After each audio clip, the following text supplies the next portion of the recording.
হঠাৎ লিটন দাসের ফোন। এরপর জাতীয় দলে ফেরার স্বপ্ন দেখতে শুরু করেছিলেন সাইফুদ্দিন। শ্রীলঙ্কার পর পাকিস্তান সিরিজ, যেখানে একাদশের সুযোগ পেয়েছেন, গুরুত্ব বুঝিয়েছেন নিজের বোলিং অলরাউন্ডারের। পাকিস্তানকে হোয়াইট ওয়াশ করতে না পারার আক্ষেপ আছে তার মনে। একাদশ নিয়ে টিম ম্যানেজমেন্টের পরীক্ষা নিরীক্ষা সাইফুদ্দিনের দৃষ্টিতে ইতিবাচক। অলস সকাল, নেই ক্লান্তি, মনে প্রশান্তি নিয়ে বাড়ি ফেরার তারা ক্রিকেটারদের। শ্রীলঙ্কার পর পাকিস্তান সিরিজ, মাস দেড়েকের ব্যস্ততা শেষে টিম হোটেল ছেড়েছেন। পাকিস্তান হোয়াইট ওয়াশ হলে জয়ের আনন্দ বেড়ে যেত কয়েক গুণ, সে আক্ষেপ ক্রিকেটারদের মনে। প্রত্যেকটা ম্যাচে জেতার জন্য খেলি।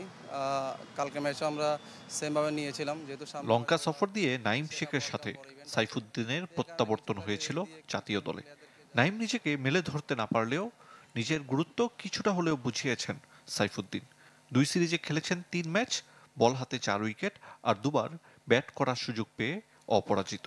ফেরার সুযোগ করে দেয় অধিনায়ক লিটন দাসকে ধন্যবাদ জানিয়েছেন এ বোলিং অলরাউন্ডার। থ্যাঙ্কস দিতে হয় লিটন দাসকে। তো উনি আমার উপর ট্রাস্ট রেখেছে। উনি আমাকে সাডেনলি একদিন কল করে বলছে তো রেডি থাক, যেগুলোর মধ্যে কল আসতে পারে। বিসিবি যতগুলো camp, fitness camp, skill camp যতগুলোতে আমাকে কল করেছিল, চেষ্টা করছে নিজে সেরা দেওয়ার। শ্রীলঙ্কা ও পাকিস্তান সিরিজে একাদশ নিয়ে পরীক্ষা নিরীক্ষা করেছে টিম ম্যানেজমেন্ট। এ নিয়ে সমালোচনা শুনতে হয়েছে কম বেশি। সামনে এশিয়া কাপ 26-এর শুরুতে অপেক্ষা করছে টি-20-র বৈশ্বিক আসর। বড় টুর্নামেন্টের আগে টিম ম্যানেজমেন্টের এমন সিদ্ধান্ত ইতিবাচক হিসেবে দেখছেন।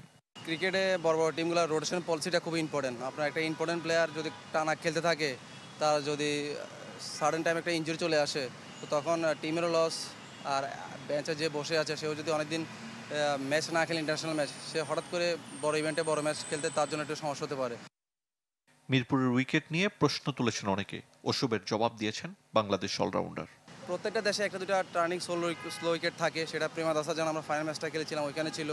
আমরা গত বিশ্বকাপে ইউএসএতে দেখেছি, ওইখানেও 120 উইনিং স্কোর। কয়েকটা দিন পরিবারের সঙ্গে সময় কাটিয়ে ব্যক্তিগত অনুশীলন শুরু করবেন সাইফুদ্দিন। আরিফুল ইসলাম, চ্যানেল 24, ঢাকা।